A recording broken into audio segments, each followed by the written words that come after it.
All right, it looks like a third member has just joined, so I'm going to be opening up the planning board. Sorry, I'm going to be unmuting the planning board members. Heather Von Mering, the chair, Dia Jarius, and Heather Hannon. Hello to the three of you. I'd like to welcome you. We also have our recording secretary here as well, which is very exciting, Nancy Polcari. And here, Maureen is coming in as well, so that's four. Thank you, Brian. This is Heather Von Mering. I'm chair of the planning board. I'm going to call the meeting to open at 7:33 on Tuesday, May 26th. Today we have a handful of things that we're going to discuss as a board. We do have at 7:35 petition 3902 for 53 Lawson Road. However, we will be pushing that actually to 9 o'clock this evening, as that property applicant is currently at Concom. So we had a overlap in ours, and we didn't feel that we should meet without them present because they did ask to attend. So we're going to be swapping our agenda around a little bit time wise to address that, so that they can come to our meeting and participate with us. So we will go through some updates of different things that are going on in town.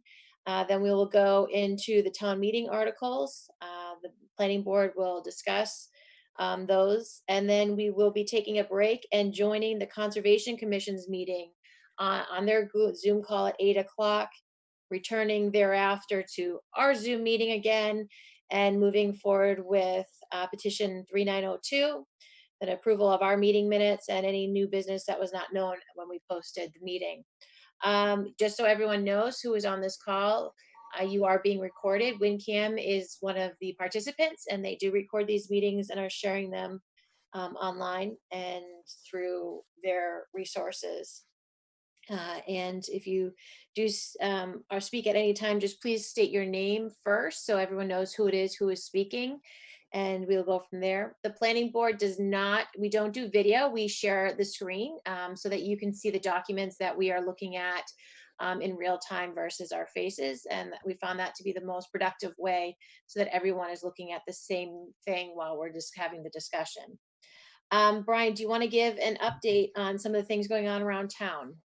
Sure. Well, first of all, the one update is that we have our recording. We have a new recording secretary, and she's with us this evening, Nancy Polcari. So thank you for being here this evening, and we're gonna be able to get all of those minutes posted in due time. The ones that we've been missing since the end of last year. So that's number one. Number two is a quite a large piece of news that came in around 5 o'clock this evening, that we officially, as of March 18th of this year, became eligible for safe harbor. So we actually have safe harbor for 2 years. It will be up March 19th of 2022. What this will allow is the town to deny irresponsible, or basically 40, specifically 40B proposals that are inconsistent with the town's objectives. So that is very large news, that many have been waiting for and others have been pursuing. This was possible due to many people, not just the planning board and the housing partnership board, but obviously ZBA, who allowed, or not allowed, but approved the 19 to 35 River Street project. That is the project that allowed us to get into safe harbor. We needed 79 units to get into safe harbor for 2 years, and since this was an all rental project, we got to count all 147 units as part of the subsidized housing index. So that's certainly the biggest news. Um, that's probably it for the moment. We could certainly go over the memo that or the email that I had sent about all the weekly updates from last week, or if anyone had any questions about it, that now would be a good time. I'm going to add to that, Brian, too. The percentage has increased. We were in the 2% range, and we are now with River Street up in the 3%. about 3.5. Is that correct? Yeah, we were at 1.9 before River Street, and this increased us. I believe it was 1.5%, or sorry, like nearly 2%, because 80 units would have been 1%, and we put in 147, so it's nearly 2%. So it is correct, about 3.6%. And Thanks, Brian. Brian, could you tell us what you know about what's happening at Washington and Swanton and also Cambridge Street?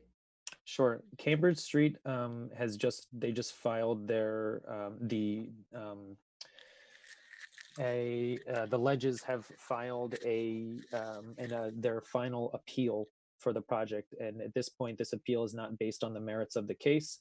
It's based upon essentially saying that the judge acted inappropriately in their decision. So the timeline for that, it's very wide. No one knows exactly how long that could take. It could be 3 to 6 months or more. We really don't know. We don't have a good timeline on that. As far as Washington and Swanton goes, there's a little less known about that. It is known that 3:33 Virgil LLC, which is the LLC for Paul Marchionda, is currently the owner of the site. They have at times, and over the past 2 weeks, have been putting on their website that the property is up for lease. So it seems like they're trying to do some type of renovation and leasing out in order to get that building working again, or at least income producing. But as I said, sometimes it was up that it's open, it's ready for leasing, and then it went down for a few days. As far as I know, the manager has not reached out, and I definitely have not reached out to the current owner yet to know their intentions. At the time last week, they was like, well, it looks like they want to lease it out and do some renovations. So that's the full update. I believe Lisa or we're going to be talking about that and how we're going to be approaching them, if at all. And thank you. I know a lot of people are interested in that. And then one more question. Sure. We had approved a letter to go to the Historical Commission as we're interested in development and what's going on Main Street. And I'm not aware of the fact, did that letter go out? That That's letter did. me. That has not gone out yet, but that is me. The Historical Commission set to meet on June 9th? First, they're meeting on Monday. June 1st. So my goal is to get it out before that. Heather Hannon has a question. Yeah, I was interested in you mentioning Thompson Street closing for pedestrians. Is there any way we could support that, or anything that needs to happen? So that is right now. Those are some businesses and some residents that I wouldn't say they're lobbying, but they're kind of asking the town, as in the select board and the manager.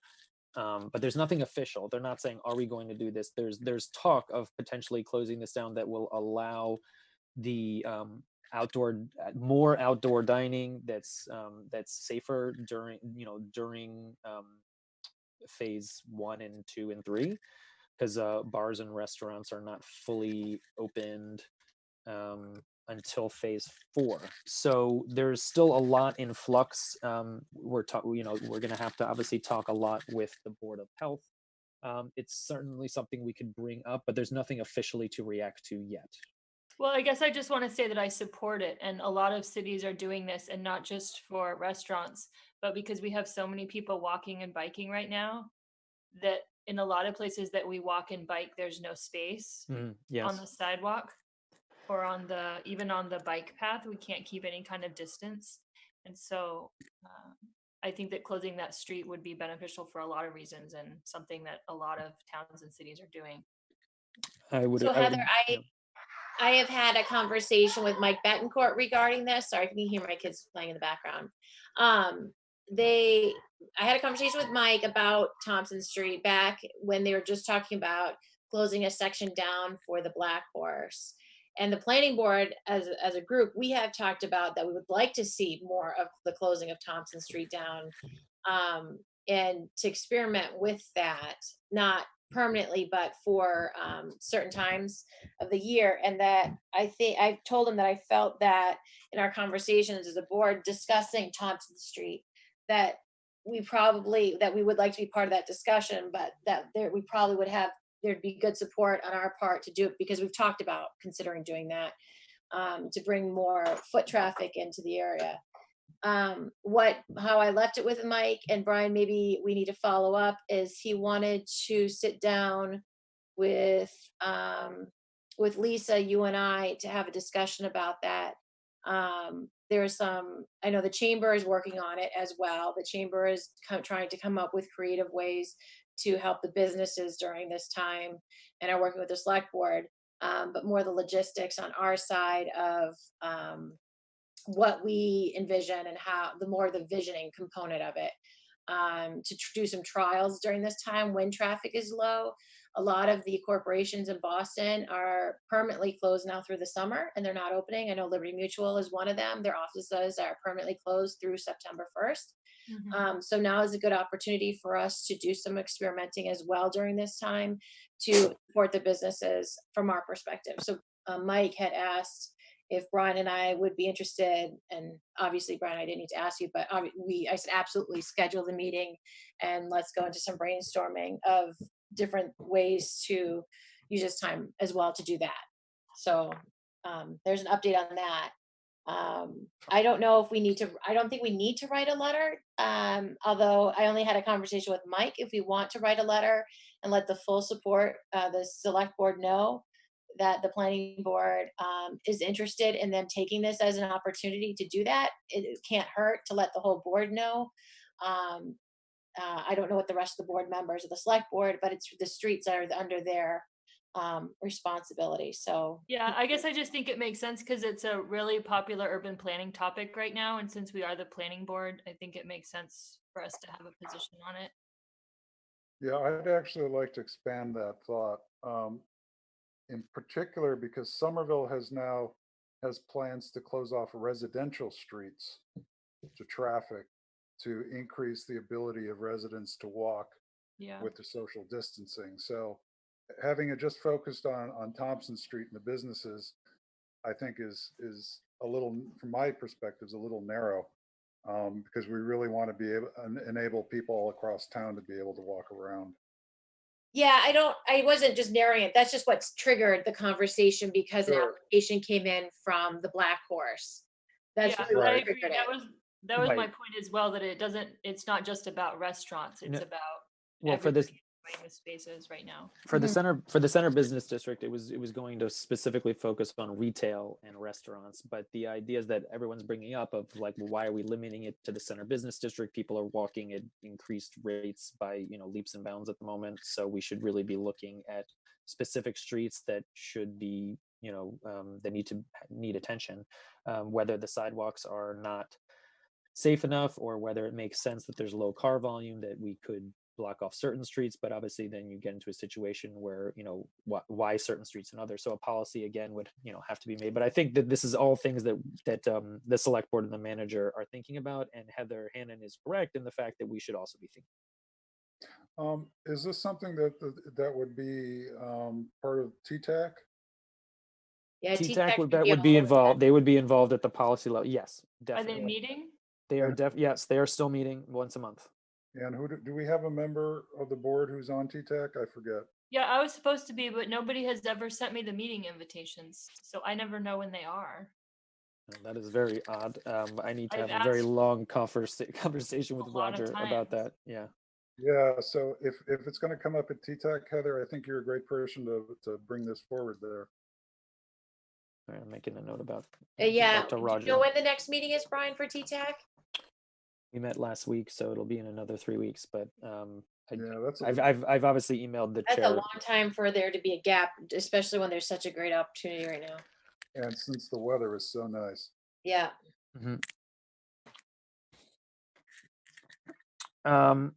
Also, it's just so we know, Art Krieger, town council, is on the call as well. The name is Rebecca Benson. So just so you know, the town council is on the call. So we only have about 15 minutes or so to talk about town meeting articles, and that was why he was on the call. Okay, so why don't we go to that? We can go back to new business at the end of our meeting. So let's do that at that point. All right. Also, very quickly, we have 2 orders of business. The one order of business is whether or not we're moving forward with our North Main Street study at $30,000. The most recent information I have is of today from the Finance Committee Chair that we still have our $35,000 in our professional services. So that has been confirmed that has not been cut. So we were waiting for that information, and then we were going to go forward or not. Whether it was really based on that information, it wasn't solely based on that information, but we were waiting for that final confirmation. Did she give you any other information regarding what the actual budget looks like? Is it a pre-override stripped budget? Is it?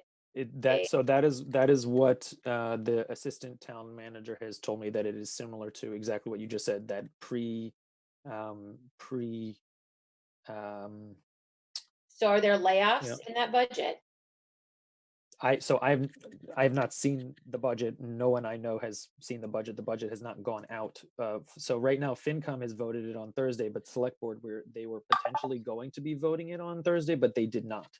So we still don't have a Select Board budget.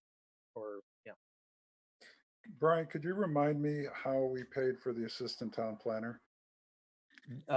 That was through professional services. That money has been cut. Okay. So it's actually less than than our last actual fiscal year, because we are not having an assistant planner of any kind. Okay. And I just ask, are we trying to do both this discussion and vote and the North Main Street zoning or the CBD subzone? Right. I did not figure we would have enough time, and that we would, once we come back at 9, we would do a petition, and then the rest of the time we would finish with the town meeting articles. So no, it was that we were not trying to rush through this before 8 to get everything done. Well, I personally feel that we should go ahead with this article to at least give town meeting the information about what our plan is. And if they decide that they don't want to fund it this year, that's fine. But I think we should go forward with it.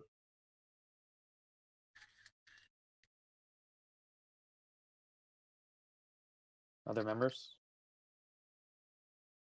I think there's a benefit to having it there. Like Dio says, if anything, it gets shot down, but it's already on people's radar when we ask again. I guess I'm fine. If Heather Von Mering is fine with it, I'm fine with it. I have mixed views about when you go forward with something that's a long shot. This may be a long shot, but I think that it's what the other two, Heather, Hannon, and Diab have said. It does at least focus the town meeting on what we want to achieve. Currently, I don't have enough information on the budget still. It's so tight to the vest. It's very unclear what exactly the situation is. So we told town meeting we were going to do this. And I think just postponing it, they should make the choice whether we postpone it or not. We told them we would do it as soon as the master plan was done. The master plan's done. I agree at this point. Let's let town meeting make that decision, whether they want us to work on this or not. It's really their call. If they don't want to fund it, we can't work on it. And it's that's pretty much is where we're at. So I think we just leave it in town meeting and they can make the decision. As of right now, if I get more information, we can always pull it at the last minute. Right. If we get, that they are laying off tons of people and there's other things going on that we are unaware of. But as of right now, I think it doesn't make sense to, I think just we continue with it and let town meeting make the decision. If it's important to them, one of the things we really do have to figure out is the economic component of what is hindering that whole section of town. It's only in the businesses and that half of town's interest to figure out what is the barriers going on. We can't do it without money. So I think we have to take it to town meeting as of right now and let them make the decision.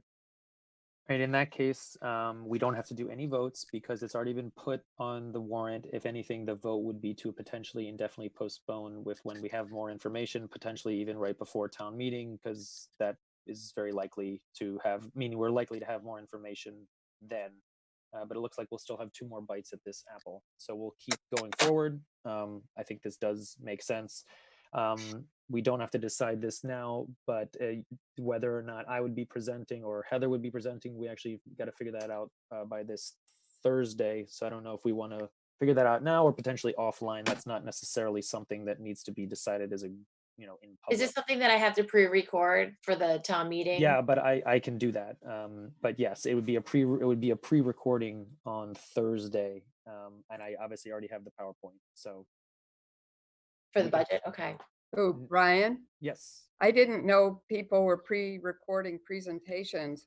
Can you tell Sarah Comas who's She's supposed to already, yeah, speak? she already knows. Okay, thank you. Yeah, she the assistant town manager asked me several days ago who would be presenting, and I said it's definitely Sarah Comas, but also CC Christine Schmidt. So he has done that. Great, thank you very much. So yeah, they have to coordinate with WinCam. Anyway, so Heather, maybe you and I figured that out offline today, Yeah. tomorrow or even Thursday. Yeah, yeah. Why don't let's figure that out tomorrow. And to the planning board members, are you okay with, I mean, that's really the way I see it as presenting it is you gave us a stopgap on the zoning. We know there are issues. The master plan shows that there are issues that we need to address. We have reduced staff now because we lost our assistant planner and we don't have any way to proceed with this without a financing. Heather, I want to just correct, we did not have an assistant planner. We had a consultant, and that's a really important point. So just, Yeah, that's a good point. Well, Okay. but we were going to have an assistant planner though. And that's a different way, right? But you're phrasing it. We were committed to. We put it in our budget, and it was initially approved. But I just want to say we didn't have an assistant planner. Right. It was Yeah. approved. How we funded it was how the contract was written as that they were a consultant Correct. to consult for assistance in the planning department. That's right. I just want to make sure it's clear because there's a personnel board and they approve positions. Yeah, and it wasn't permanent funding, and I think that's key. How So Heather, well, nothing's permanent in the budget. right, but it wasn't a position like Brian's, which is more or less a stable position. But there's a real huge distinction. There is a distinction of whether you're on payroll or not, or Yeah, so several things. Yeah, so I'm just highlighting what I think Maureen is highlighting is that this was not a position that we had hardwired into our budget as a position, a payroll position, and so It when we was talk wired about in as logistically for employment law as a consultant. yeah, Is really what it comes down to. From town meeting's perspective, it's really a consultant to assist the planning department. Right. right, Shoot, that's correct. Don't forget, we always are voting at the end of most town meetings when there's a new staff position created. Personnel board presents and we approve the position. So some people in that town meeting know the difference. It's also important as in local government, state government, cuts are now being made that permanent positions are being held as there's an effort to retain the permanent positions while contract positions are more likely to be let go. But as far as I know, the town of Winchester is not firing or not firing, but letting people go who are on permanent, have permanent positions. So you just don't, I'm just making sure you're clear when you speak. Mm-hmm. All right, so it's sorry to interrupt here, but it's 7:57. I can choose to maybe email Elaine and say whether we want to maybe 10 more minutes and that we could go through the citizens petition or 15-minute whatever just to get something started, or we could just not even start it. I think that's the only I'd say decision. not start it and come on the backside. What do you Okay. guys, the rest of the board? Why do we have to talk about it again? We have to take a agree. position or not take a position on the citizens petition, Article 6 in front of us. Well, the only question is, hello to Art Krieger. Is Yeah. Art going to be here also through the discussion of the tree thing? No. All right, that was not the intention. But Art, I guess you can speak for yourself. Hi there. Can everybody hear me? Yes. Yep. Okay. Yeah, I was asked to be on for this discussion of the citizens petition. And now I just will need from you a time to come back on because I have another call in between while you're with the Concom. So tell me when you want me back for that citizens petition after sometime after 9 o'clock. Yeah. And Mhm. and if you want me here for anything else, I can try and move my schedule around, but I was not prepared to talk about anything else.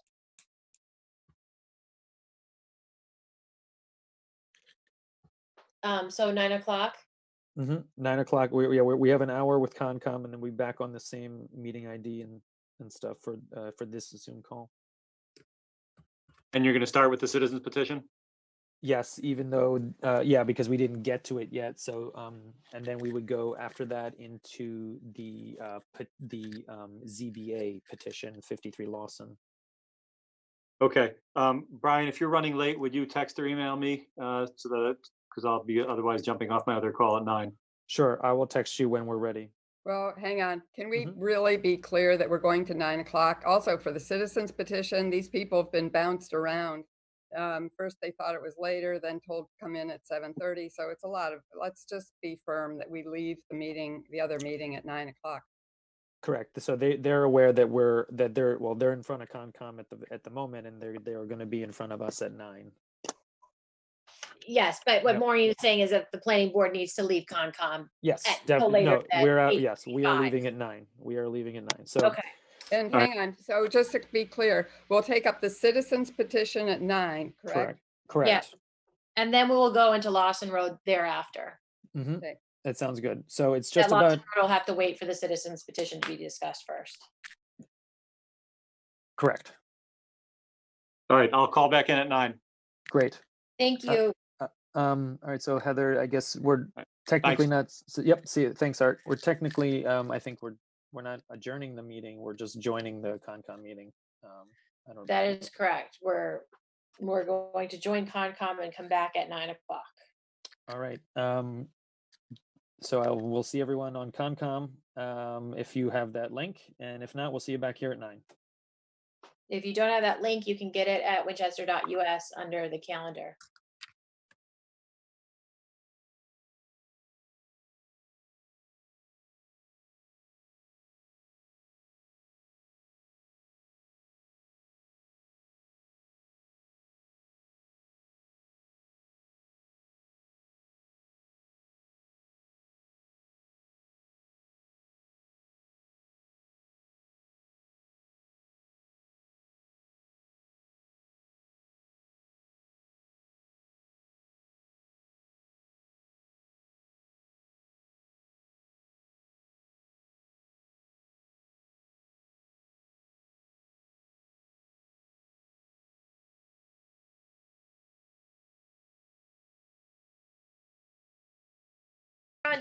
Okay. I'm interested to see what you come up with, Brian, with everyone. We talked. That was a lot. There's obviously not one bylaw that's going to be able to do all of this. I think it's going to be It's going to be bits and pieces of things with maybe one bylaw that's it might be a permit process for individuals. Then it might be maybe increased guidelines and procedures through the special permit process. There's gonna be a number of things that are gonna have to be touched on to do all the things that we potentially want to do. Brian, make it grow. Go take it and have fun. I don't know if you saw and you grabbed the one thing that should go out is the bylaw, our current bylaw, chapter. The public shade tree one. Yep. The public, well, it's not even, it actually addresses all the public trees. It does mainly focus on the street trees, but it also addresses all the public trees, and that the select board have the final say on everything except for the cemetery, which I'm unclear on. There's a committee for that. Yeah. Yeah, what happened? They mentioned over by the tennis courts. Was that the select board or was that the cemetery who did that? Right. You're talking. I believe that's the guardrail that went in there, if I'm not mistaken. Yeah. Yeah. Anyway, But yeah, that needs to get to everyone. So and then if it's broken, then we need to fix it. If it's not broke, then there just needs to be some pushing and pulling behind the scenes, and the select board and, Jay need to know. So Yeah, I think that can't figure it out if it's a personnel or if it's just things have kind of what's going dropped. on. Sure. Well, I think the first step is getting involved with expressing some of the things that we just talked about at that joint meeting, and talking to Jay Gill and his team. Yeah, I know, like in the common, which has no protection right now, which it really should be protected. But when we went through what's going on now with that construction, we gave a lot of weight to the replacement trees and getting out, they're focused. We made them focus on what specific trees, to more ornamental trees, and that was like heavily vetted. And Julie did a big part of it too, on what trees to replace, and I'm part of that discussion. But Julie's really instrumental in making sure and keeping up with all that. Yeah, I have to admit, my main concern is that if we have too many actors who are independent, we won't have anything like a consistent approach. Yeah. And so I just worry, like, people want a particular, there's more to just shade than just shade trees. There's whole impact on various other things. So I'm a little leery of having it all go through the select board, just because They don't know about trees. I would rather go through Concom. I agree. I would rather and DPW. I mean, DPW. They do this. I mean, there's certainly expertise. Oh yeah, well they're the staff, but the select board make all the decisions on the trees, but they are not. That's not their expertise, or where their, where their mind is really at. As Concom is really about the nature component. Yeah, I mean, somebody community. Or there's design reviewers, with the landscape. It's just, there's different avenues. I just don't see the select. I see the select board as more of administrative than. Well, and Heather, if I can speak, they when Washington Street was rebuilt, and this was, I just came on the planning board, so it was around the year 2000, 20 years ago. The select board was really hot to get that Washington Street rebuilt. It was a nasty reconstruction. It used to have parking on both sides. It had beautiful shade trees. But they were just hot to get the so-called traffic improvement. It was everything, just the government bad. And they actually did takings of land to widen intersections. It was all wrong, but they did it. So I think we've got a better board now by quite a good measure, but it's surprising if some engineering company gets hired and tells you this is what you have to do for traffic safety improvement, whatever. It can go off the rails pretty quickly, and the trees come down because of the way they're located in the right of way. So a check and balance is needed. Some sort of balance, in the end, authority usually doesn't go to, well, conservation could take it, but I don't know, the right of way, I believe it, no matter how you slice it, it's the authority of the select board. But we're talking about more about not so much the right of way. We're talking more about the other trees, like the trees that, the guardrail. I don't know. I think there should be a check and balance. Yes.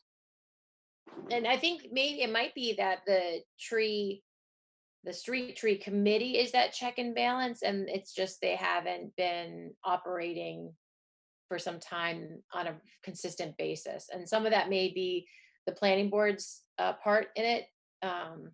We haven't been actively participating as a representative and pushing for it on our side. I don't know. We can talk about it more later. The street tree committee is advisory. Then it doesn't have the ability to serve as a check. So maybe that's where else we lost trees. When Mystic Valley Parkway was rebuilt, there were a lot of trees that came. I mean, a huge number of trees went out. That stretch across from McCall School, the rear of McCall School, that was amazing. So there are all sorts of ways the trees get taken out for the rationale of doing some other public work. And maybe sometimes it's necessary, but a lot of times it's not. Yeah, so Also, you need to have an active participant with some power to be able to offset the whatever other considerations there might be. yeah, I'm also not informed enough to know what's brush, what's in the world of trees, what's more of a, there's other, that the science of the trees and the impact on the environment, what's really, you can replant or what's invasive. All that is beyond my expertise, and I can't, I just know that we need to do something about the trees because they do on a general level support our system. Right, and then there also are they're invasives, and Mhm. there are very few people who seem to have a lot of knowledge, frankly, who are involved. I couldn't believe in front of McCall School that they planted a whole hedge of burning bush. That's on a do not plant list, and there it is. And it was a landscape architect who specified, put in burning bush euonymus, and there it's this do not plant thing. But same thing, Norway maples are on do not plant lists. Sumac's a weed, and so on. You're right. We need knowledgeable people, and there aren't very many. Yeah. Okay, so we're getting towards 9 o'clock. And for the planning board, we are going to go back to town meeting articles and talk about the citizens petition. In about 2 minutes, we'll start. We'll give everyone 2 minutes since we said we would start at 9 in case anyone is trying to get in right now. From there, we'll go on to 53 Lawson Road petition 3902 to review to give feedback to the ZBA for their hearing. And then if there's other town meeting articles we wanted to discuss, talk about our meeting minutes and any new business not known at the time. For all those who were with us earlier and joined us at Concom or took a break, welcome back to our meeting. Right, it looks like our Art is back on, and we have all of our members. It looks like we are missing. We did have the citizen who brought the petition forward, but he's speak of the devil. Okay, so he's our last guy. I'm going to let him in, and then we will start. Thank you, Brian. To the planning board members, is there a specific way that you wanted to go about discussing this at this point that you feel you would help you make a decision either way? I did bring my zoning bylaw with me again, and I'd like to understand. I guess I don't understand how this got written the way it is. I assume that Brian looked at it first. I remember being a little puzzled by it because I was looking at the zoning bylaw myself, but I just assumed this was scrubbed or reviewed.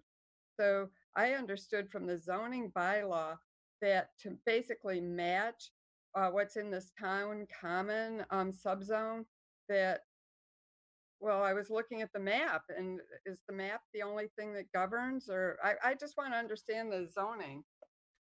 And I'm getting out my zoning bylaw right now. Sure. The one thing is that this is a citizen's petition, so it's not scrubbed by anybody. But it should be. I mean, normally they are. I've seen lots of. We had the one that was where David Rico did. We worked with him and helped figure out that it was just in order.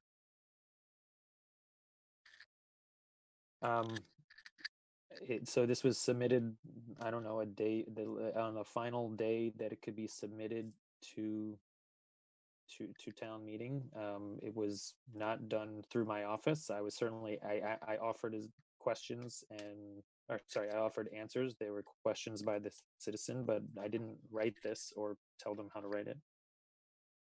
So one of the things that I received a ton of phone calls, one, because I'm in precinct 8 and I am over by North Main Street.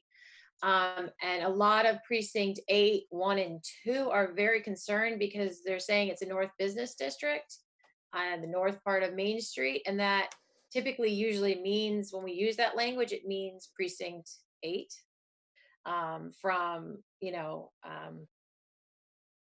usually Swanton all the way up to Woburn. So a lot of residents, and town meeting members, and they thought it was a planning board, but were unclear on that this actually is referring to the North Core. And so the language in the actual article before town meeting doesn't say the North Core, it says North Business District in the warrant article. So is that part of what you're talking about too, Maureen? Is that the clarity of where it's the North Core of the Center Business District, not? Here we are. So I want to go back to, I guess it's 2 points. One is that I'm surprised that even with the citizens petition, before it goes into the warrant, that there wouldn't be some review and before it goes into print. So I'm sort of flabbergasted, frankly. How did this get to this point and not get this? And it's just the past, 24 hours that we all get this email saying it's not in order, but that should have happened months ago. Plus, here we are extending to the town meeting. So the objective of the citizens petition was clear, and the review just doesn't seem to have happened. And we had the beginning meeting, and this still wasn't called to our attention. The planning board has certainly been able to amend going into town meeting for various reasons. We are able to amend our what we put before the town meeting. So this could still be amended, but it just feels like it's the 11th hour when we're looking at this. So I seem to have misplaced this notification that this was out of order. Can you refresh me, since I haven't actually seen it, what exactly is out of order on this article? Well, Art is on the call and can explain some. I don't know if Sure. if it's his time, but the board is that's why he's here. Right. Was there an email to that effect? No, I didn't write an email to that effect. Okay. No. Okay. I was asked today to be on this call tonight, and I'm happy to tell you what I think the issues are. Okay, I would appreciate that. All right. Number one, as Maureen mentioned, it's the reference to the North Business District. There's no such thing as a zoning, right? As a zoning entity, at least in the context of this article. So I'm looking at the warrant article first. The problems with the warrant article are the reference to the North Business District doesn't match up with anything, and the 60-foot reference for the target height does not match what's in the town common area, and it's not clear what how you get to the 60 feet. It doesn't refer to a special permit. So the warrant article, which I had not seen before, I don't know if anybody in my office reviewed it. I mean, we review all the articles, but I don't know who looked at this one, if anybody. The article itself is unclear in those two respects: the reference to the North Business District and the reference to the 60 feet. The third problem with the warrant article is it says the petition seeks to amend the foregoing sections of the bylaw as follows. Well, nothing follows that I know of. I don't know that anything was ever submitted to flesh that out. So I think, and my advice to the moderator will be to rule that this is not in proper form to go to town meeting. The motion, I think, let me see. Okay, there's the motion. So the motion talks about the North Core section. So now you've got the right geographic reference. It's still, Brian, this now says 65 feet. No, sorry, 65. Okay, so it still says 60 feet without reference to any special permit process, which is not the applicable special permitted height in the town common subdistrict. So those problems remain. The as follows just got dropped from the warrant article language. So I mean, just in legal terms, I think there's some problems with this article and motion. The other problem with it is you're not rezoning those 9 parcels to the west of Main Street in the light blue that I think you've got on your screen. They're still subject to the use restrictions of the North Court sub-district, which are slightly different than those in the Town Common District. Not greatly different, but slightly. But they're still subject to those uses, but they're subject to the height limit if the motion is corrected, of the Town Common. So they're being treated dissimilarly to the other parcels in that district on the east side of Main Street. And I think there's a uniformity problem. Not rezoning them, but making them subject to some different height limit than the rest of the parcels in that sub-district.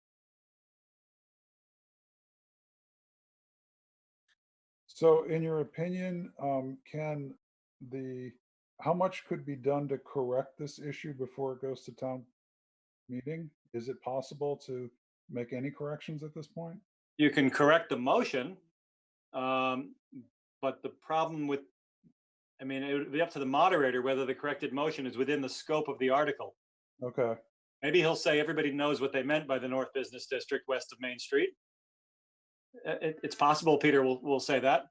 And it's possible he'll say, yeah, the 60 feet's wrong, but it's just a couple of, it's a couple of feet different or 12 feet different. My recommendation is that it really shouldn't go to town meeting in this form, but and that the article is not correctable at this point. Is it correctable via amendment on the floor? You can't correct the article, the warrant. Okay. You can interpret the warrant for Peter to rule whether something is within the scope or not. So you can depart from the warrant if Peter thinks it's fairly within the scope and people had notice of what was going on. But you can't change the warrant. Right. So who reviewed the warrant article before it went to print, before the select board approved it? I don't know who, if anyone in my office was asked to review that or did review it. Do you typically Brian? Do you typically review all citizens' petitions? We typically review all warrant articles. So, but I don't know where this one went or when it came in or what we were asked to do. Did this come in at the last minute, you said, before the warrant went to print? John Stevens is here. I believe he was on the last day. I'm sure it wasn't the last day before print, but I'm sure No, by no means. It came Yeah. on the deadline, the normal Right. deadline. That's what, I remember that. The last day before closing. Yeah, the legal date. And then Correct. there's usually placeholders. There's time. There absolutely would have been time to help them out. Okay, well, Maureen, just so you understand, our office's view of amending citizens petitions or clarifying them or correcting them is we don't want to become the sponsor of them. No. We'll try and make them make sense, but we try not to change them substantively. Oh, understood. Okay. But yeah, some of these things, I don't know why we didn't. I don't know why whether we reviewed this or why how it got to this point. I don't have an answer for that. I'd have to talk to Mina, see what happened here. Well, it might not have anything to do with legal either. It could be done with something that is coming out of the process due to everything going on with COVID-19. So going forward though, Brian, we need anything that comes in for citizens petitions, we need to follow that through to make sure that it is not falling through the cracks for any reason. Just make note of that. Usually I think in the past we've given it and then it's been part of the package, but right now they've been trying to reduce the town meeting articles and focus on, and they had a different opinion than we did. And so all in all, I'm blaming it on the situation we're in, but going forward, Brian and planning board, let's always remember to double check and triple check it. Just to be clear, I don't necessarily think that was the issue. That what we were referring to is, well, we've worked with people in the past. That's because they've approached us. They've approached us and said, hey, we want to do this rezoning. What do you think? And it's a conversation and it's a back and forth. And they've come to the board talking about Dave Arico. Him and a number of citizens came to the board. They did a presentation. They made a whole thing long before town meeting. And that's why the time was there for us to help and do all these things. It wasn't that, we're pushing them away. It's that I mean, it was just a different process Well, previously. I'll jump in though, but once it was filed, it wasn't like it was heading off to the printers. It was filed under a deadline, and then it still would have been a chance to something, this language where then, what's it say? It doesn't say North Core, it says North something or else. That's just an editing thing, and it would be easy to help somebody. And I just am disappointed that the citizens petition didn't get the help that our citizens deserve. I agree, Maureen, but I saw this article and I should have picked it up too with the language of the North Business District in there. And I didn't pick it up when we were talking about as Well, you're focused very on. nice, Heather, to take No, some. I'm going to take responsibility too, because I saw this come through, right? We talked about it. We talked about it last week. We talked about it when he first brought it to our attention, and the what was submitted, and Brian sent us an update when it was submitted, so we knew. And I didn't put two and two together either. So That I was- wasn't I was- concise. I was So I also talked with the surprised. petitioner, several weeks ago and said that this is extremely confusing. I didn't say exactly what was going on in terms of, with 60 and 50. I was just like, this is confusing. There's some inconsistencies here. I think this is going to cause confusion at town meeting. And that's that. And John is here. John Stevens is here if you wanted to ask him any questions. I don't know what else, just like Art said, in terms of sponsoring the article, if we wanted to sponsor the article, we could have sponsored the article, and we could have, or at least, worked with them on a longer basis and done things. That's not what was happening here. There I'll was no just direct. one more. I okay, think I'm editing. still kind of talking though. So if we wanted to sponsor the article, there should have been clear direction to everyone that we are in for this article and that we're sponsoring it. There wasn't a single shred of we should be doing this article, sponsoring this article, any of that to me. It's nice if boards work with the citizens petition, but the citizens petition deserves a full vetting, and it should be any mistakes that are obvious that are brought to the attention of the staff or the board should be brought to the attention of the petitioner. And Well, then we've not all saying failed. North Core is something that should have been caught. And then the number of feet, I remember looking at it thinking this is sort of weird about that 60 feet. But frankly, I was really surprised when we ended up with a proposal next to the mill pond for 69 feet. I thought, how on earth did that happen? And I'm going back to the zoning bylaw. I'm looking at the height limits, and I'm thinking, how did the East Core end up with a proposal for 69 feet? So I look at this thing that comes in with the citizens petition. I thought, well, maybe I missed something. There's this PUD business and so on. So maybe that's what I had no idea. But it was perplexing. And then now I'm finding out what I looked at, and my initial thought was that changing this North Core, the height, it goes with the map, which is why I asked to see the map. And so now let me make sure I understand. What we're really talking about is reducing the 45 to 40 and then the special permit. And this is really fuzzy. And I've got a print version right here too, and it's very fuzzy, but it's that aqua color. So it goes to, and Brian, I can't even read it now. Special permit is that 65 or what is that? 60. I can't read it. Okay, so we're talking about these nine parcels here on Yeah, the but west the little side. box, the legend. Yeah, the legend is saying in the blue area, it's 65 with a special permit, 66 with a parking special permit. And in the green areas that are 40 feet, it's 48 with a special permit. But if you can get 20% open space, you can go up to 59. So it was unclear from the 60 is how do you get to 60? If we're changing these 9 parcels to 60, is it through a special permit here, like in the 40 foot, or is it can you get to 60 through an open space? It was confusing. Well, then we all bear responsibility because I believe the entire board read this. And I will step forward and accept responsibility in part because I thought I understood what the proposal was doing, but I didn't think of it in terms of the technical language required to present it before a body which might not understand everything. So that is separate from whether or not the board wants to consider endorsing this proposal, which is what I thought we were going to be discussing this evening.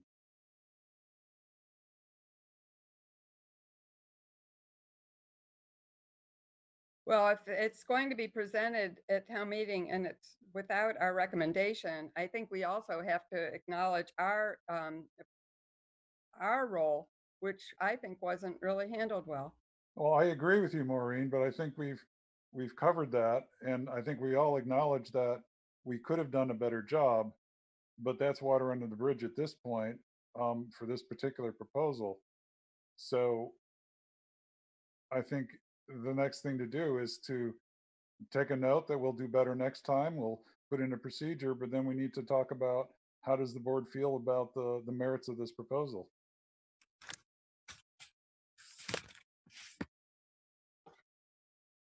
I think the intention made sense to me.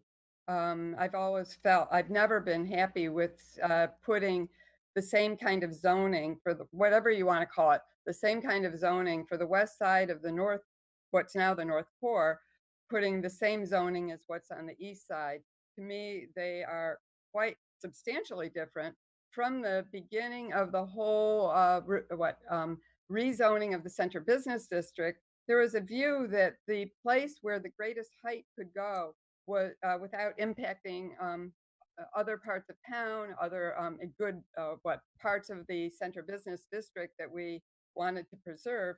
That the best location was on the east side of the North Main Street, the east side, and up to the train viaduct. So, and in fact, I don't know what that pink thing is doing in the west next to the train viaduct.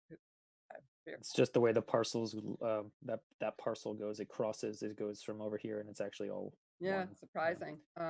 Anyway, that also I don't have, because I don't have color coding. I've never really paid attention till recently. Thought, wow, that's weird.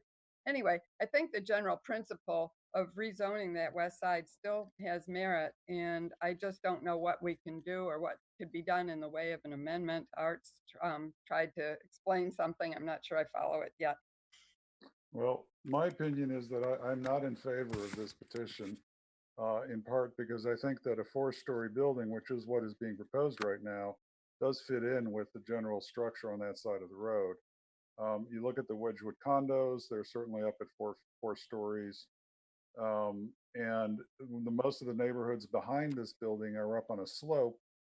And I think that the topography here, as Heather Von Mering pointed out in our previous discussion, the topography here is very different from the East Core, which is a much flatter topography where the larger height would actually be more noticeable and would affect the residents. So I don't see a problem with a four-story building on that side of the street.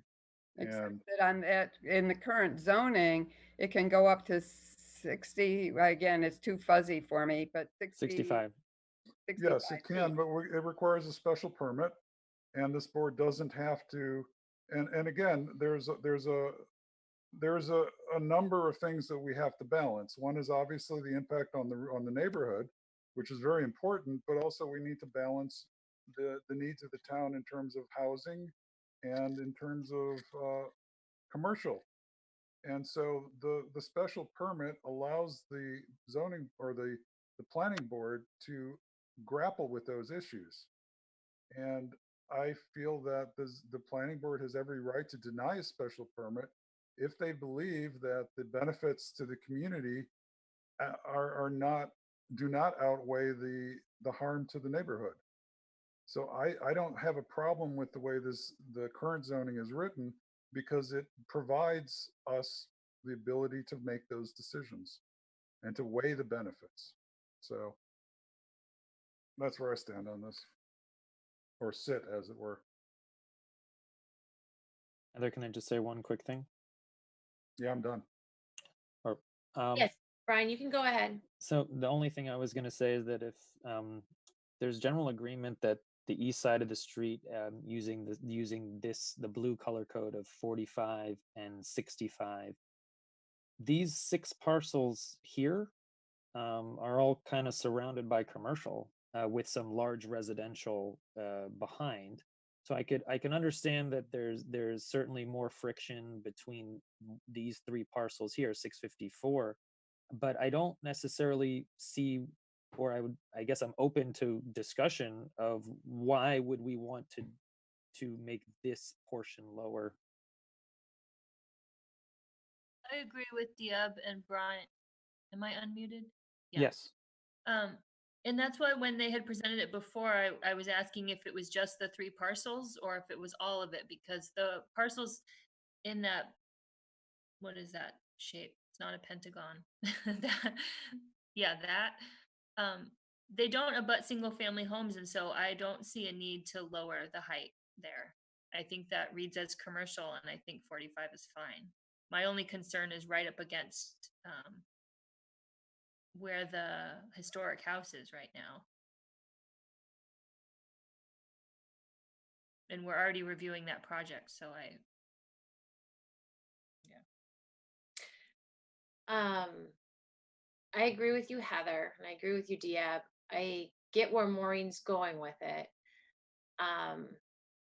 I wish when this map was done that the building in red, the historical house that was noted as historical, was removed out of the CBD. That's really the crux of a lot of it. And it was not, and I wish the boundary had left it with Vine, with the residents, and that would have made a huge difference, I think. But that's not what the Article 3 is doing. It is taking all of the core, the triangle piece, shall we say, in the blue, and including it, and with the height changes and it's surrounding by commercial, it makes sense to keep the heights where it is. I would love, if we need to look at some things, and I think this article too has brought it, is that we need to look at the PUD and make that language much more tighter of what can be allowed to go to that size.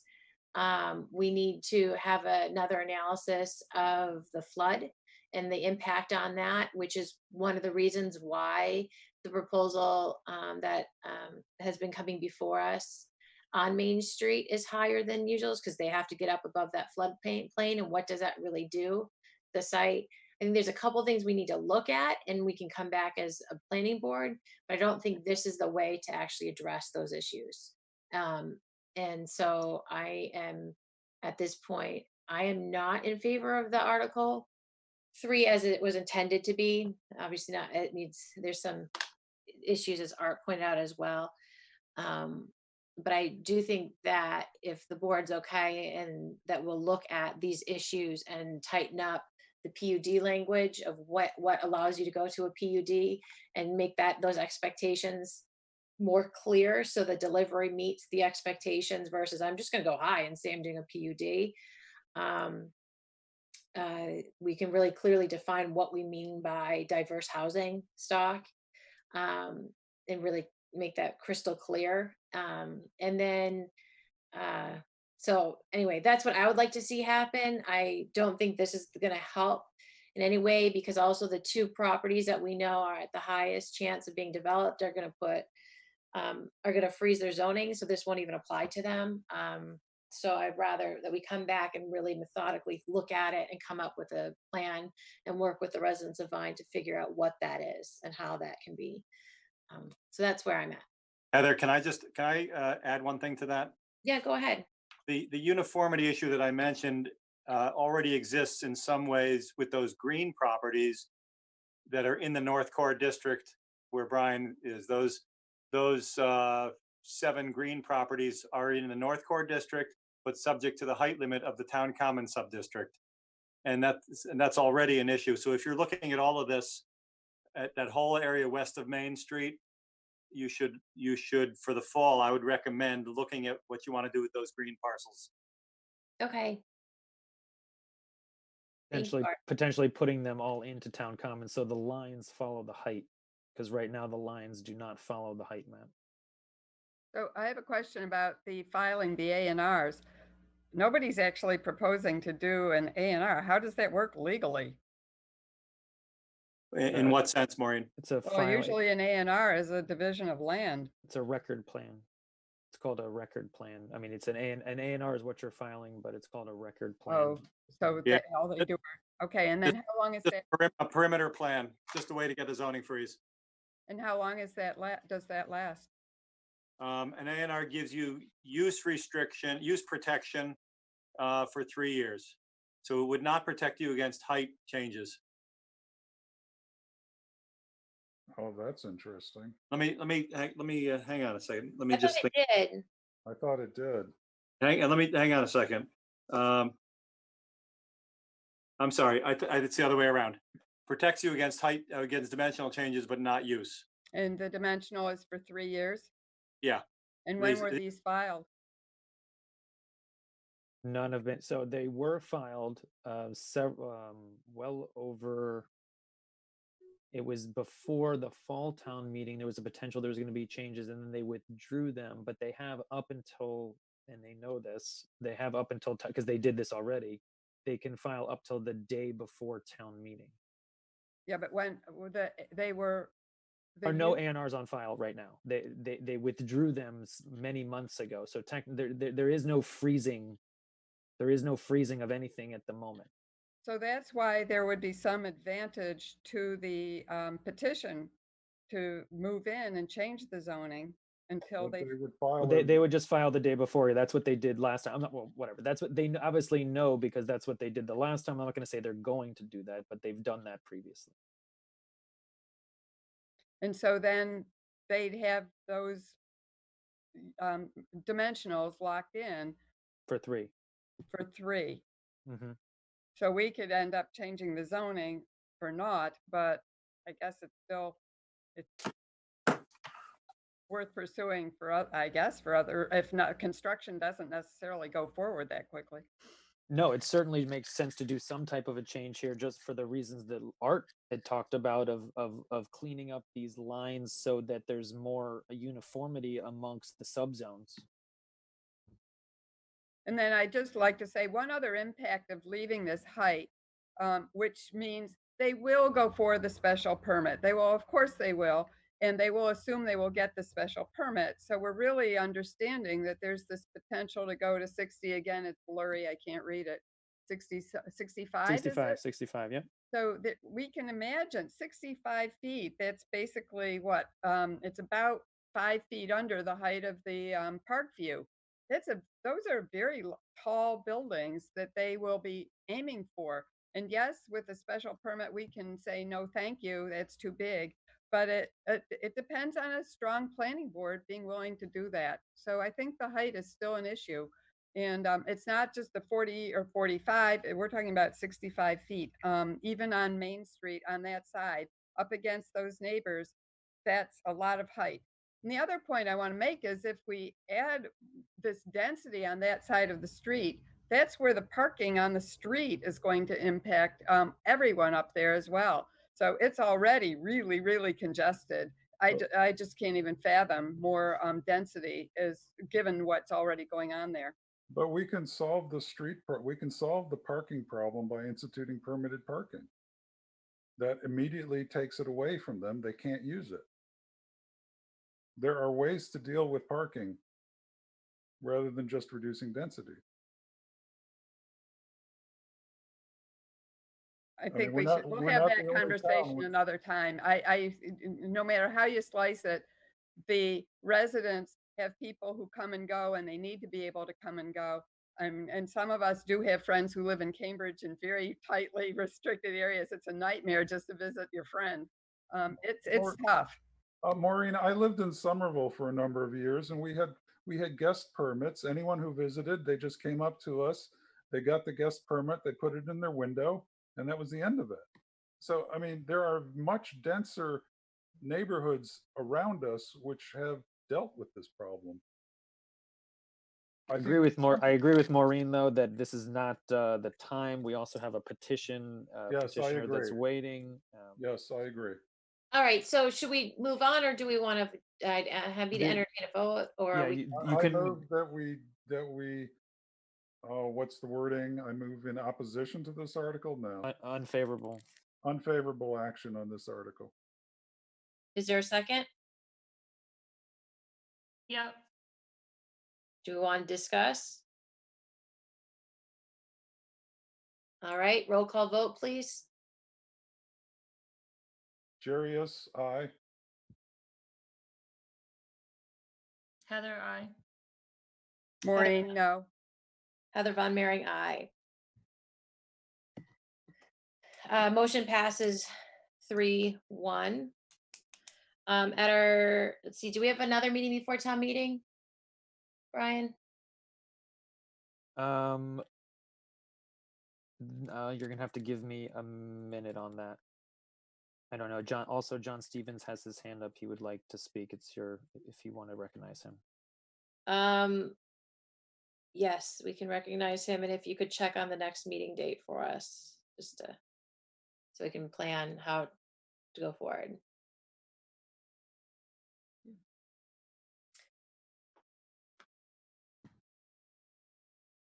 Ryan, can you unmute Mr. Stevens? Oh, what I did. I think he unmuted him or muted him. So hold on. I may be audible now. I'm not sure. Yes, you are. Thank you, Mr. Stevens. Thank you, Madam Chair. The differences between the west side of Main Street in the North Core are minimal by comparison to the town common area. That was the reason for suggesting, for moving, for filing a warrant of citizens petition to make the rules the same. When I look at the proposal, the drawings produced by Tolukian,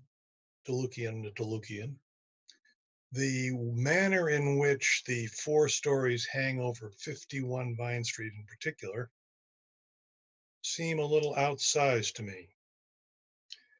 I've heard some comments about how 666 Main Street is as large as that proposed by the developer for the 654 Main Street parcel.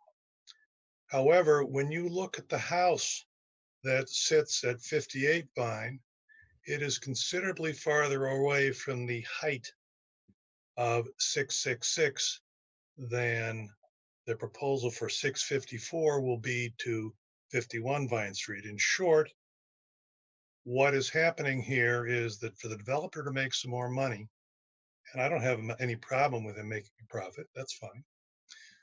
For the developer to make more money, you're going to diminish the value of 51 Vine Street. Now, I suppose there are people who could disagree with me as to the reduction in value. Personally, I don't think there's any question about it. At this point, I appreciate the board spending the time to go over this. Part of the problem here, at least, is my problem because the drafting was lousy. This gives, one thinks of the aphorism, the attorney who represents himself has a fool for a client. And I'm afraid that's what happened here. So certainly the warrant article as I drafted it and the motion or I'm not sure exactly what it's called, to go to town meeting are not well drafted. And I would have to agree with town council that it needs help. Someone also mentioned the PUD, which again is I overlooked. I should have picked that up as well and said something about that.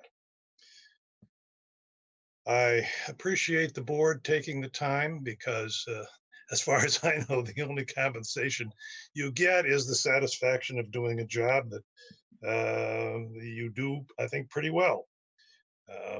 It's not an easy spot to be in. I could say more, but I think you have covered the points and you've got other business tonight. And I will leave it at that. Thank you very much. Thank you, Mr. All right, let's move on to petition 3902, 53 Lawson Road. So Heather, I'm going to drop off unless the board wants me to stay on for anything. I am all set. Anyone from the board need Art for anything? All right, thank you so much, Art, for your time. Thank you all for going through this. Yeah. Good night. Bye.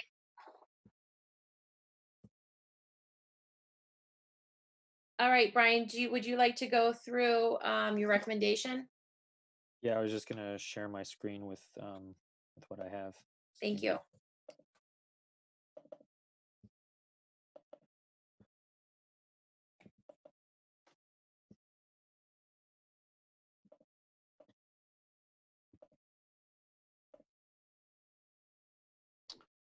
Okay, so the petitioner seeking site plan review to construct a new single-family home, where told the total floor area is greater than 5,000 square feet, and the property is located in an RDB 10 and contains 19,000 square feet.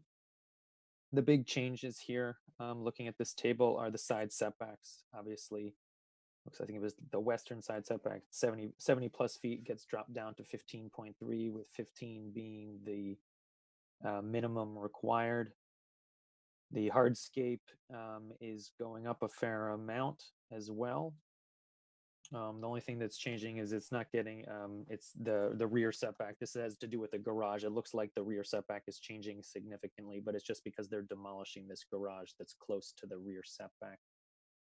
So this was the result of a demo delay through the Historical Commission. I recently sent out those designs that were approved by the Historical Commission, which have to be in substantial conformance for the special permit. I don't believe, I'm going to check really quick to see if we have anybody from the Historical Commission here. I don't believe we do, but I'm just going to do a quick look, and we do not. So the Historical Commission felt strongly that they need to review the proposal again. They are reviewing it again on June 1st. So that's this coming Monday. That the Historical Commission will be re-reviewing this to basically say that yes, this is what we approved, or it's in substantial conformance to what we approved. And I said I strongly recommend the ZBA to take into consideration the comments from the Historical Commission, as this was an agreed upon design. Technically, 12 months have passed since the delay was put on the property, so technically the delay has been lifted anyway, but obviously the Commission's opinion on the matter is of great importance. Within my memo, I put in the minutes from the Historical Commission. I'm not going to go through those. If anyone has any questions, we can certainly go through that. A resident has been brought up. This involves two parcels, and one of them saying it can't be built on. That's obviously saying that it can't be subdivided and two houses be built on. That it's only considered that based on its own, meaning that, like I said here, one house would not be able to be built on that undersized parcel on its own. There are many houses in Winchester that have more than one lot associated with it, and that does not mean that someone cannot build on that portion of the lot that is undersized, because they've been under common ownership since the 50s. The FAR analysis. So this was performed by the applicant. It was helpful. It kind of shows both sides of a coin, in my opinion, because it still would be one of the largest houses in the area. The good thing that is it's obviously on one of the largest lots, but when you actually look at all of the other large lots, the houses aren't nearly this big. And I specifically said to look at Leslie Road within the FAR map. All of them are obviously less than 0.32 because none of them are highlighted. So like I said, it proves that all the houses on the lots are approaching the 20,000 square feet, are actually much smaller than the proposed house. In the other parts of the neighborhood, Lawson Road has houses that are certainly over 6,000 square feet. So this will be certainly one of the biggest houses, but there are other houses of this square footage that are actually on smaller lots. Right next door, there's a house that is right at 0.44. There's also another house that is 0.5. So the materials and the general design of the house are consistent with the neighborhood. We can thank the Historical Commission for that. Again, I recommended waiting for the Historical Commission.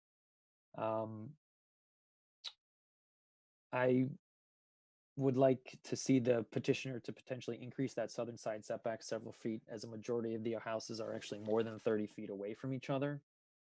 This is the photo of the existing house, and those were all. I did not necessarily recommend favorable or unfavorable, basically saying that the design and scale is not completely out of character for the entire neighborhood. There are houses of this size and of this FAR, as well as of this design and materials. Sorry for the long-winded response, but after the board is done, or sorry, before the board is done, the applicant was here. I didn't know if they had anything prepared, but the floor is back to you, Heather. Thank you. Yes, maybe if the applicant is interested in speaking, now would be the good time. So Scott, I'm going to unmute you. Heather, can you announce how long you want that to go? I think, I mean, we probably only 3 minutes. It's pretty. Thank you. Scott, do you think you can do this in 3 minutes? I think we probably could.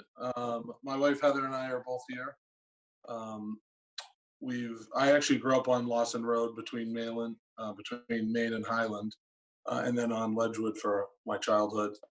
And Heather and I both had cousins on the Jefferson Lawson Loop growing up, and saw this potential to build a long-term home for our family and our children there. And we're lucky enough to end up with it, and have been working on this for a while, as I'm sure if you look at the dates, you can see, and tried to get right the house that we'd like and have it fit in the neighborhood and look nice and also serve our family needs. We're the only ones left of all our parents are divorced, but they all have condos now. So every time we have a family gathering, it's 35 or 40 people at a holiday, and we enjoy getting everyone together. And that's part of the reason that we're looking to build a large home. And we thought this lot fit the house, and we love the neighborhood. So we're actually living in Winchester now on North Border Road, and renting a house while we work on this project. And we're excited to get moving on it. Heather, anything you want to say? No, Okay. that was great. Thank Yeah, you. appreciate the time. Thank you. Thank you, Scott and Heather. Brian, do we have any information from engineering? So there were no issues with engineering. They're going to infiltrate. Obviously, the footprint is getting larger, and they're going to be accommodating that. Okay, members of the planning board, do you want to go around and give your comments?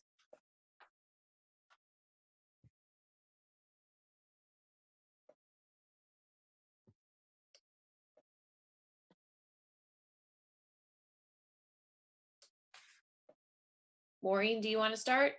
I'm just going to choose someone. Yes.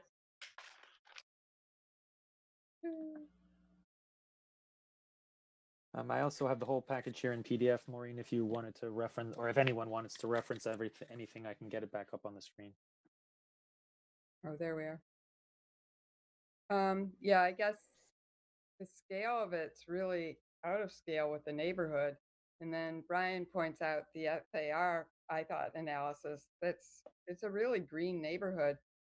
As it happens, that house is across from the land that it is private property that has the trees I mentioned that's protected through Winchester Tomorrow. So, right, that's the proposed new house. It's just enormous. Talk about taking down trees too, people. We're losing a historic house that fits it was at the time of all the other house developed at the same, yeah, exactly. Developed, look how green it is around there. And then it was developed at the same time as the rest of the neighborhood. And it looks across the street. If you were, I think, are we actually in Google? We could probably zoom around. You'd see on the other side, it's all this beautiful land. So it just feels like this is the wrong, if you're doing it, I don't like tear downs generally, but to tear this one down just strikes me as really, there's a lot of, and then replacing it with this very large house has so much negative impact on the neighborhood. It's hard for me to support this. I could not. But Brian, is this Google or? I can get, this is just a picture, but I can easily get there if you want to give me a minute. I think that's useful because there is how impact on the neighborhood. Unless it's a private road, I wonder if Google's, you were able to get it there. Wonder if you can get a street view.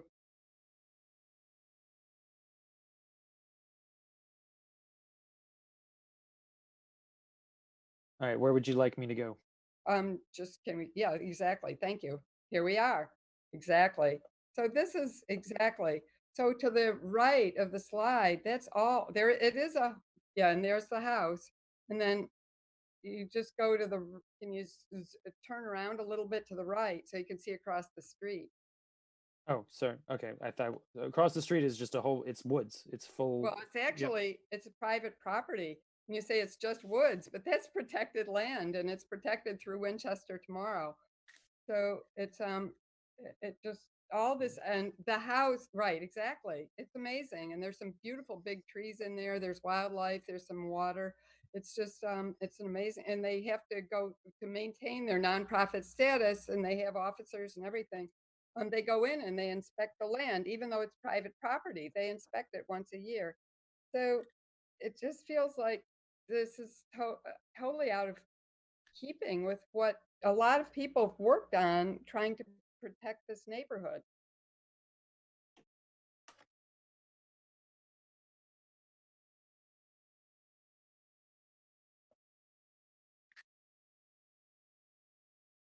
I should add, when Winchester Tomorrow was founded and for its early years, it was in this house where the demolition's now being contemplated. It was in the house they hosted events for the organization.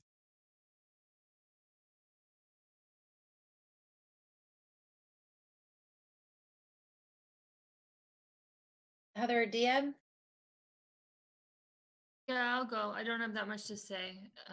I think the design is really nice. I think the house looks very high quality and the type of design we would want to see, but I think it is massive. I mean, it looks like several houses put together. So yeah, I think it's really, really big.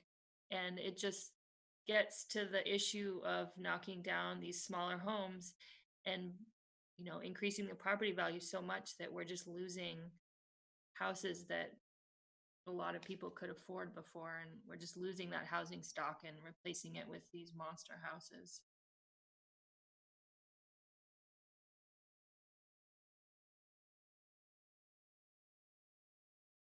Diab?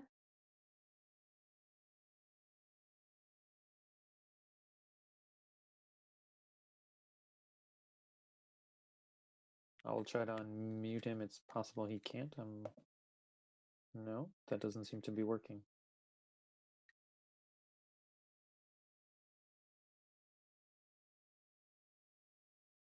There we go. Hey, sorry, I keep talking to myself apparently. So I would like to draw everyone's attention to the site plan approval procedure, in particular the decisions. It's section 957, and it's on page 9-7. Oh, there you go.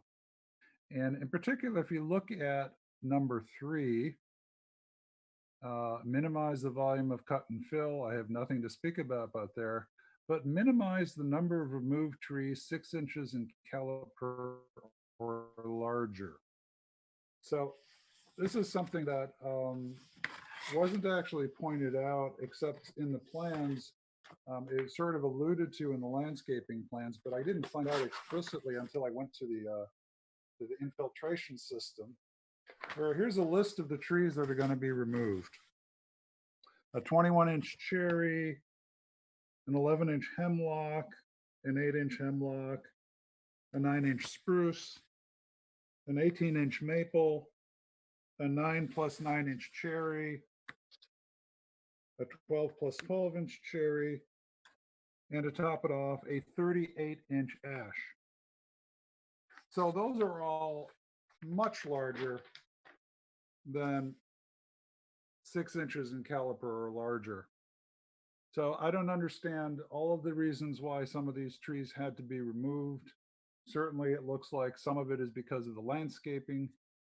In particular, I don't know why the 38-inch ash has to be removed, but I think that just on the face of it, it is really flies directly against that subparagraph or that subphrase in 9573, and it has a dramatic impact on the trees on that property.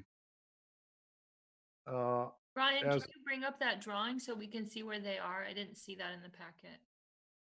Yeah, it's the It's the erosion control, let's see. It's a site plan. And it has a bunch of erosion control stuff on there. Nope, that's the No, landscaping. that's not it. Yeah. Yeah. It's that one right there, right in the middle. Yep. And if you just zoom in on the upper left,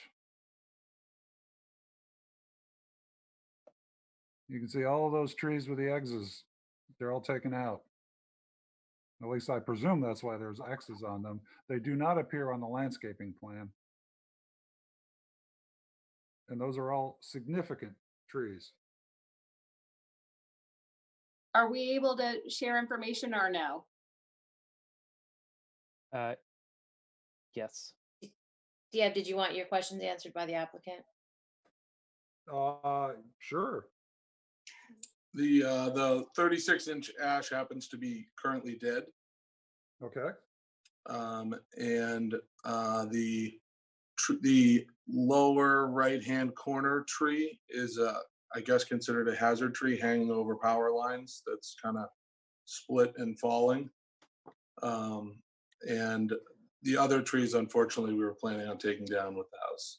But when we walked the property with the conservation committee, we talked about all the X's on the left-hand side, and could we keep them, right? We want privacy, we would love to keep them, but they were not, even the conservation committee agreed they were not worth keeping and probably might not even be able to be kept through the building. But on the right-hand side, it's not even pictured there. There's a really nice length of and height of arborvitaes that we're really hoping to preserve.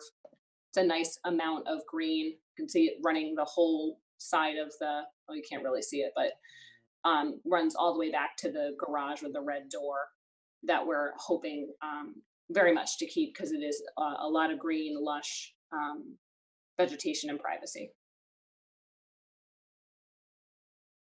And the conditions of the trees on the left side, you said that they would not survive. Is that because they're ailing now? Some of them are, for sure. Like the conservation folks like looked at the back of the leaves and commented there was stuff here that was, I don't know, not in good health. And that maybe the one that set in the most probably wouldn't make it from a construction point of view. Okay. It would have been very useful to have that sort of explanation as part of your proposal. Sorry about that. No, Yeah, did you have any other comments? no, I just shared Brian's comment about the placement of the house with respect to the neighbors on the right side. The architecture is fine. It is a very large abode, and that does concern me, and I share Heather Hannon's comments about that. I want to say I agree that the house, again, the scale of it, and just again in relation to the lot and the other houses in the neighborhood, that house is the scale of the houses that are in the neighborhood. I did appreciate the email that we got, or I guess it was a correspondence or dialogue with Brian, between Brian and Kevin Sarney. And he also was questioning just the degree of just the scale of it. I did want to offer that with site plan review, that we had well, we were, just as we are now, we were in a position of a recommendation to the ZBA. And this is regard to 6 Harrison. So with 6 Harrison, there was an extremely large house being proposed, and the ZBA did withhold approval under site plan review. So it's a legal question. It was appropriate, and it met the criteria, or the concerns stated in were referenced in the criteria. And so there is still room for the ZBA to work with getting the size of this house down. And that would be my recommendation. As a side note, surprisingly, is the same architect. Interesting. Thank you for the note. I'll go since everyone has spoken, I believe. So two things. One, Brian, when they're crossing over the property line, correct? On the new construction. Correct. So don't they have to merge those two lots as one? So I don't believe that is necessary. However, that could be easily fit, and this is what I said in my memo, that could easily be fixed through an A&R. When two lots are under common ownership, these have been under common ownership since the 50s. They can be taken together as one lot in terms of building. But obviously, you could recommend that they go through the A&R process before that. I know that the ZBA, I believe that Attorney Krieger will actually be at the ZBA meeting to talk about this issue. So legal will either be there or will give a memo of something, a memo of sorts to talk about this directly. Okay. I think it's worthy that we note that. The length, it's 82 feet long. And the garage is 20 of that. And then when you look at on their sheets, Just direct me and I can go there. just the overlays, a Z12, Z13. It shows you, because they chose the bigger houses in the vicinity of the house, not the butters, and how absolutely big it is compared to those big houses. Are you The talking about architecture you're talking about the FAR analysis? No, just the overlay sketches that they did Oh, on okay. Z13. Hold on. Keep going. There you go. Those. And the building behind, not the building in red, is the actual house. So it's and if you look at the component of the garage, I almost wish that the garage was tucked behind so that 82 foot would be brought down in height. And then you have the huge side expansion of a 3-car garage as well. So it's just a lot of massing on the front of that street. And Brian, if you go to the street view and you go down and you look at the neighbors, like the scale of that. That's all we can see here. And then the one on the other side of it. Just so the planning board sees, it's big. It's really big. Very long. And there's a lot of houses that are the 5,000 square feet, but the way that they mass it is not that huge expansion on the street level. So I struggle with it. The architecture, the historical commission, I see what they were doing and why they did it. From a site plan review, I think it needs some tweaking still, which I hope the ZBA is able to work through. And that's kind of where I'm at. I don't see any issues with the materials. I see an issue with the 2 lots. I'd like to see that actually be clear, yes, since 1950s, but I would like it fixed to go forward, and be one lot if they're going to go, and use both lots for their numbers. So that's kind of where I'm at. That's my thoughts on it. If you took it and you put it on a large farm, it'd be great. It's just really in that neighborhood. Everything's kind of smaller on the expansion on the facades. Do we want to talk anymore? I'm happy to entertain a motion. Well, I definitely want to make a motion and go, but I do want to say it's hard because nobody's prepared material. Maybe Brian could help the ZBA, because who else will help them understand what Winchester Tomorrow has done in that property. And it was actually the daughters of a prior owner who took the inheritance, and they actually had to put money into Winchester Tomorrow to enable the creation of this. It's a nonprofit enterprise, so it has this. It's controlled in perpetuity to prevent this kind of development. So the properties across the street are actually benefiting, and their property values have increased by nature of it's actually conservation restrictions that were placed on the property on Lawson Road.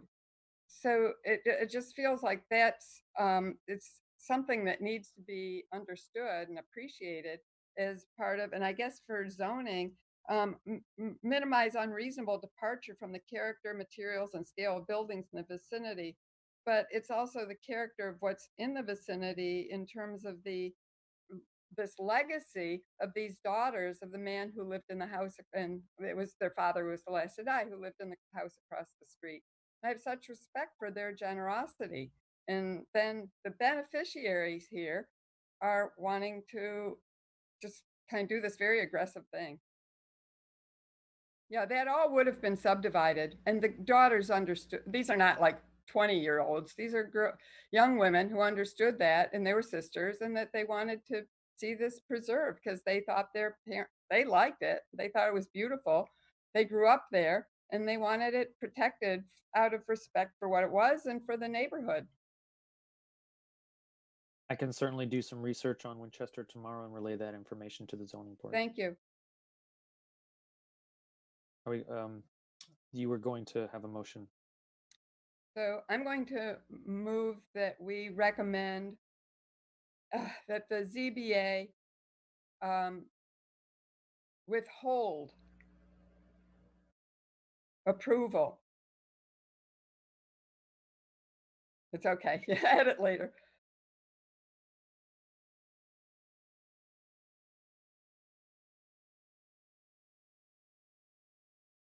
Correct.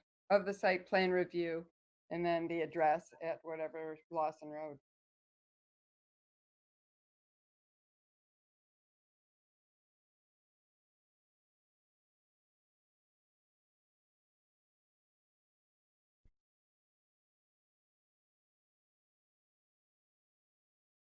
That's what your motion is? Yeah, and we can add, if anybody wants, you can jump in on the various concerns and reasons, but I think the motion's pretty straightforward. Well, I think we should probably mention the parts of the zoning bylaw that we are concerned about. And unfortunately, I don't seem to be able to get my bylaw up very quickly. I actually have paper. Well, that was. I have my paper too. Like, Claire, you hear me in the background with my paper. So we're talking about I got it right here up. Right. So we're looking at 9571. And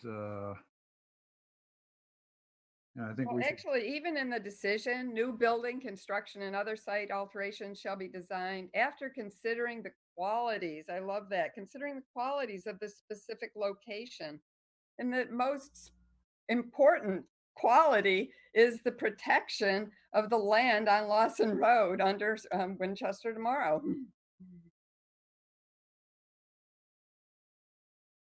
Well,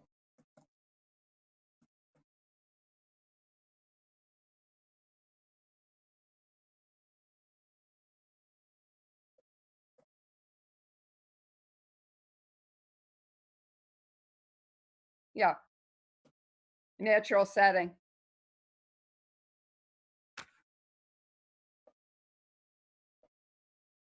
Okay. Oh, Brian, could that read terms of conservation of the natural setting, maybe?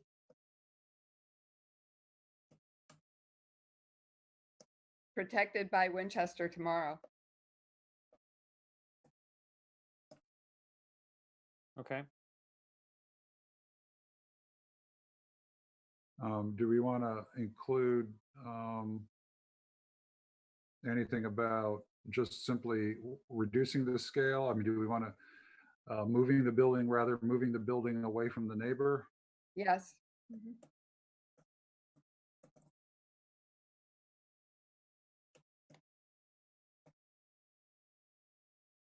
And I think you mentioned, Brian, to maintain a building distance of 30 feet, which was comparable, which was common in the neighborhood. More than 30 feet. That's between buildings, yeah. What about the length of the facade that Heather's concerned about? Agree.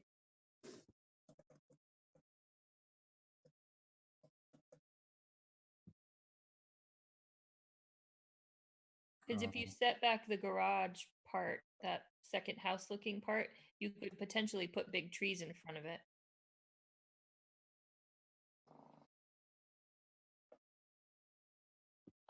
And then I would like to see that the A&R be addressed who can join the Agree. lot.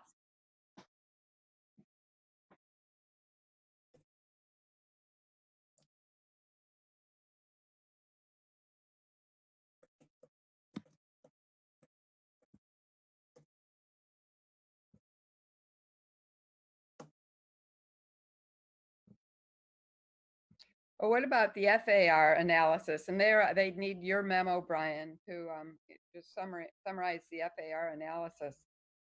Yeah, the FNR, like I even told them directly that the FAR analysis, I think, helps them, but also hurts them. So if you could, can we just put 6,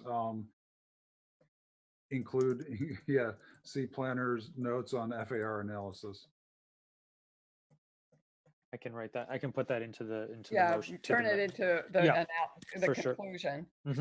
Yep. I'll actually put that in there when we send to the ZBA. Excellent, thank you.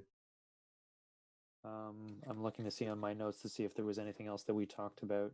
Well, Heather Hannon mentioned, and I think Deb jumped in on the loss of the small house. I suppose that's hopeless, but I still would like to say I am disappointed to see that is an impact on a historic resource. And the Historical Commission's vote was 4 people, and it was a 3-to-1. So that wasn't what I'd call a resounding, like we love it from the Historical Commission.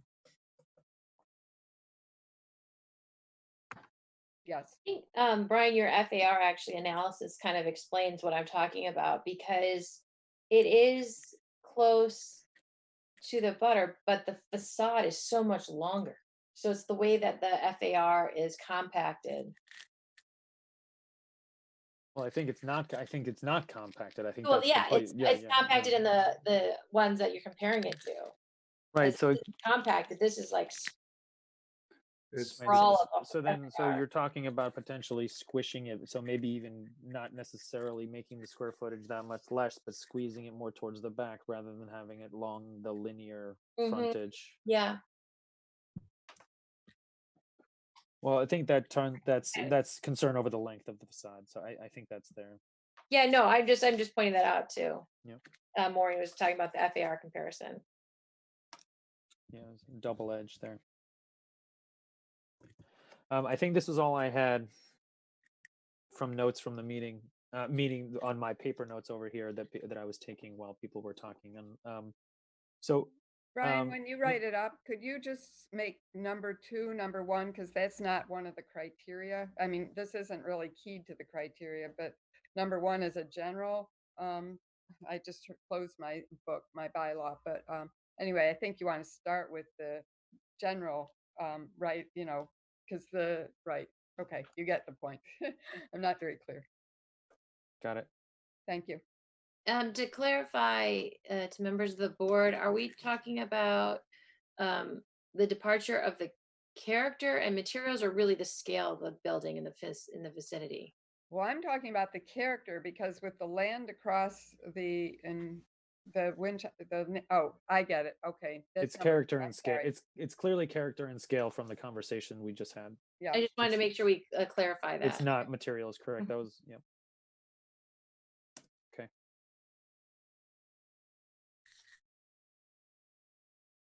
So Maureen, you've already made this motion. We've now put all the following reasons in here. There is no second. Is there a second? I'll second it. Do we need a discussion, or shall we vote? Vote. All right, roll call vote, please. Meister, aye. Anna and I. Jarius, aye. Von Mering, aye. Motion 4-0. Betsy is absent. Gregor is absent. Okay. I don't know where we are in our agenda. Well, so I get slower as we get closer to 10. well, so I think we should talk briefly about schedule before we decide anything Yes. else. So I'm going to. The So reason I asked about the schedule is because it depends on all sorts of things. right. So I'm here. For town meeting. So in terms of the doodle poll, so town meeting, or actually I'll share my screen again. We can all be looking at the calendar together. Okay. So town meeting is Thursday, June 11th. It's clearly on a different calendar. We were potentially going to meet on this week or the week or right before. And it looks like that was problematic for me and or another board member or two during this week. So it's a question of if we are going to meet before town meeting, it might be the day of town meeting, or if we really wanted to meet before, I don't know about the 2nd or the 9th. But not everyone responded to the doodle poll, so it was hard to determine. So I don't know where that leaves us. Going forward, Brian, the doodle poll, as of right now, I am open for Tuesdays. The problem is I can't tell what is going to happen when, as I think most people right now can't tell when anything's going to happen. So as of right now, I'm open. So just do it. Just for me in particular, like for my schedule, I'm open. Just if something comes up, I'll deal with it and address it then. Are we For talking about the meetings, I 9th? just can't predict what anything is going to be. I definitely cannot do the 9th. Right. I remember you couldn't do the 9th, and then town meeting is the 11th. So then that left the 2nd, which I can do, but I don't. I can do that. So Um, maybe can I we just- just meet the 2nd, and we can finish some minutes and kind of finish at least have one more meeting before town meeting. So we're not I hate making votes the night of town meeting. It's not Yeah, good for let's it's do not the good 2nd. for anybody. So That I I just was looking more for talking about what we want to say about Article 3 if it goes forward as a board. I have to give an update and submit that by the end of this week for town meeting. I sent a letter to the chair of the select board, Mike Betancourt, and Lisa to say the planning board, I think for this town meeting is really just giving updates on all the development going on in town.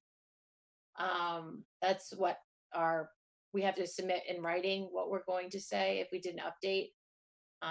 We'll do that also the obviously the master plan as well, but we can't really do a full rollout of the master plan. And that's been pulled from doing a presentation to town meeting on it because it's not essential at this point, really. So that's my plan for our update, and I have to submit that. And I'm just going to make it a nice handout with a lot of images and updates and all these different developments, because that's really what residents are wanting to know about right now. And then we have to figure out what we want to say as a board regarding Article 3. And then I guess Brian and I have to figure out how to present the money article. well, yeah. So that PowerPoint was done, and we just need to tweak that and write us, and talk about that. We're going to talk about that tomorrow. So it looks like June 2nd. Then we'll meet again on June 2nd. We will go over some minutes. We'll hopefully maybe even have another set of minutes ready. So we'll have 2 sets to approve next week. So is everyone good for June 2nd? Yes. Okay. Yeah, I just want to point out that the town's calendar still shows Springtown meeting on the 8th of June. That's because I have no idea why I'm talking about the 11th, but here it is, town meeting, and I know it's the 8th. I have no idea why. My brain is, maybe it's that after 10 brain. Well, it may continue. It's not expected to. It's expected to be one night, but it's the 8th, so the 2nd really is the only time we can meet. So I'm glad that worked out. But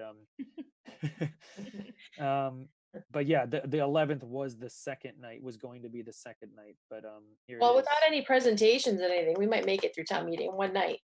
It's expected because there's going to be a lot of consent agendas where there's like essentially 3 to 5 articles getting passed at once. This Not is art. dangerous. It well, so I'm not gonna that's lie, this is dangerous. So my planning Well, board members who are town meeting members. yeah, there's several. Everyone needs to be certainly up their game in terms of knowing what's going on because it's going to be confusing for everybody because this is the first time, and then voting and all of that. I mean, that's a whole other ball of wax in terms of how to vote throughout all this and the technology that they're using we've never obviously used before. Anyway, it sounds like we're going to meet next week on the 2nd. It sounds like that agenda I'll finalize with the chair. If anyone has any additional agenda items, please email the chair or just email everybody if you have any agenda items. If you could do that before tomorrow at noon, that would be super helpful. Okay. It's also very hard because we can't do anything on the fly. So like our presentations have to be filmed Yep. almost a week and a half in advance. But if Yeah. there's changes or things have modified, we have no ability to change those presentations. I mean, the good thing is we can have a pretty tight 5-minute presentation. It's a question then of what happens when there are questions from people, and that's when it's going to get interesting. Yeah. Brian, your Outlook thing says 7:30, but Mary Ellen's email says 6:30. That's correct. It's 6:30. Okay, that was probably left over from the original time that they put it over. I will change that. That's painful. This is gonna be painful. Okay. Yeah, we just got a big email from Mary Ellen about all of this that I haven't been able to fully Okay, go through. folks, it's bedtime. It is. How about a motion? I'll make it. So moved. Adjourn. I'll second. All those in favor? Bye. All Meeting right. adjourned 10:19 p.m. All right, a lot of work to happen tonight. Thanks, everybody. See you next Thank you. Tuesday at 7:30, and hopefully we'll just take care of the things we need to get through town meeting. Wonderful. Meeting minutes. Talk to everybody later. See you next week. Thank you so much, everyone, and thank you and welcome, Nancy.